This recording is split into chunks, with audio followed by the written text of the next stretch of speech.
Hey everybody, it's Rob from Flailthroughs. This is Gundam Battle Operation 2, and this is the newest situation battle, Day of Dakar, which is from the part of Zeta Gundam where Char is addressing the Federation Assembly, and Camille and company Camille and Amuro are holding off the Titans while he does so.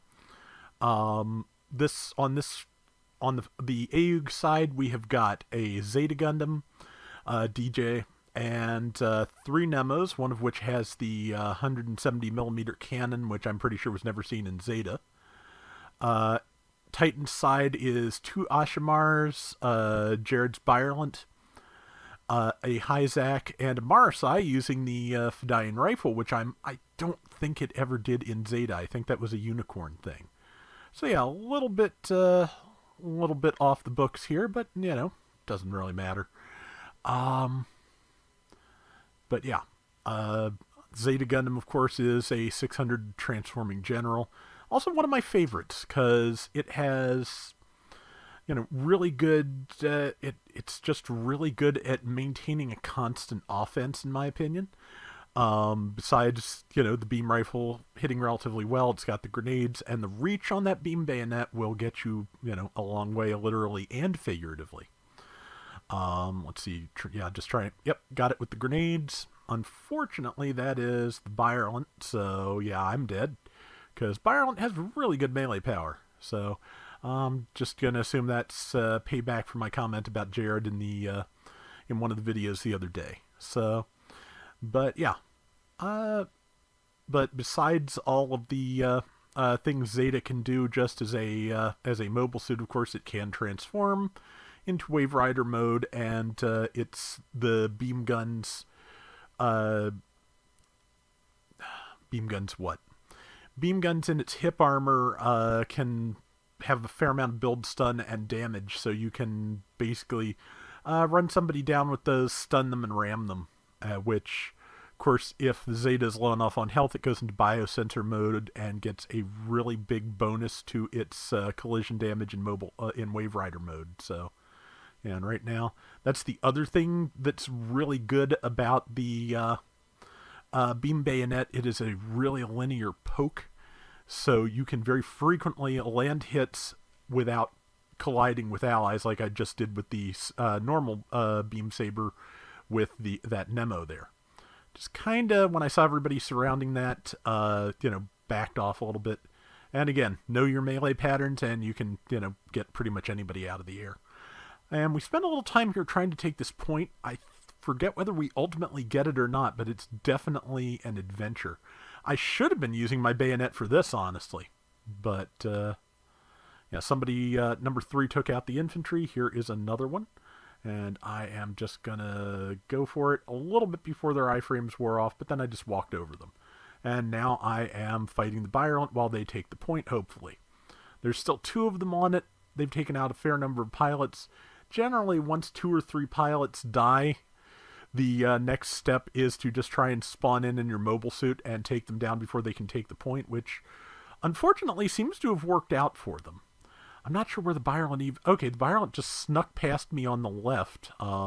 Left is, of course, a little bit of a blind spot because of the how this works. I really do kind of wish that, for one thing, I want left-handed mobile suits that reverse the user interface.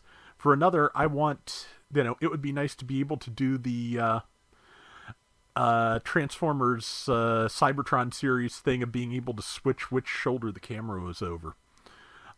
Way back in, I forget whether this was a GBO1 thing or an early GBO2 mechanic that didn't work out.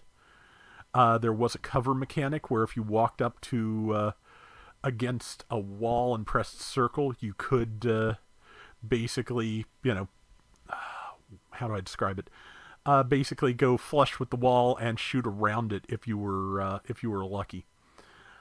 I'm pretty sure that was one of the games, but I can't remember now. I think it was a GBO1 thing.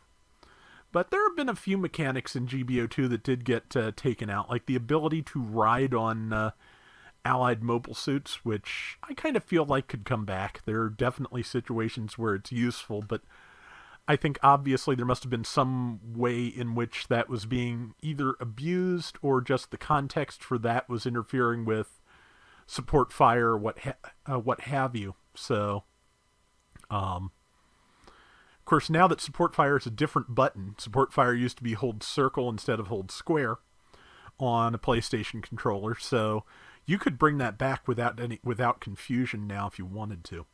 But yeah, sometimes I do miss that. Sometimes just being able to cling to an ally for transport became very useful to get yourself out of a difficult situation you had gotten yourself into and gotten your mobile suit destroyed or whatever. But also, I have a feeling that might have just gotten things a little bit weird with transforming suits, because where do you cling to, say, a Zeta Gundam without winding up on the wing or on the tail binder for the Wave Rider. Just things kind of get really, really kind of awkward there. And there are suits where just like where you're hanging on to might end up as part of the internal structure, and then then things just get really weird. So, yeah, I have a feeling that those might be the mechanics that clashed, but just kind of curious about that. Let's see, yeah. I thought this Ashimar would be waiting around the corner for me to downswing me, because if I saw somebody transform and start flying towards me, and I was an Ashimar, that's exactly what I'd have been doing, because the downswing on the Ashimar is really good and really punishing. But at the same time, yeah, they were trying to take out number 5.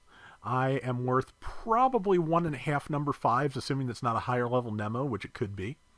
Could be 450s instead of 400s, could even be 500s. They just introduced those probably several years ago. I don't know what I'm talking about. But either way, yeah, Nemos go up to level 3. There are 500s of them.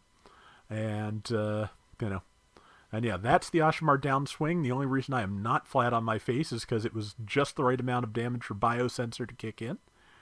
If I were to Wave Rider crash something now, I'd get a lot of damage out of it. But also just, Zeta Gundam with extra attack, defense, and speed is not a bad thing either. Because, you can, like I said, you can do a lot of damage with it. I haven't even been using the downswing on the beam bayonet very much, because Zeta can do 2 melee swings, and forward into downswing is usually pretty significant. But also, just as you can see, we've been usually there's been at least one teammate with me, which I am grateful for. And so, big wide downswings don't always work out the way you hope in a situation like that. I think I'm about to use it now, and the downswing, or the wide swing hit, and the first part of the downswing didn't. But also, I got that kill right as the timer ran out, so I'm pretty pleased with that. So yeah, top score at 4,000, top damage at 174,000. Like I said, I like Zeta, and I'm pretty good with it on a good day. So yeah, that is going to do it for Gundam Battle Operation 2 for today. Situation Battle should be up all weekend, so if you get a chance, enjoy. And until next time, everybody take care and have fun. Later.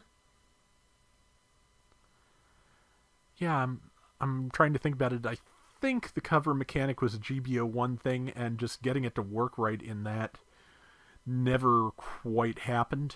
So, yeah, it was something that was never used, and sometimes just wound up messing you up, just like the ride thing was in GBO2. So I think that's why you can't do that anymore.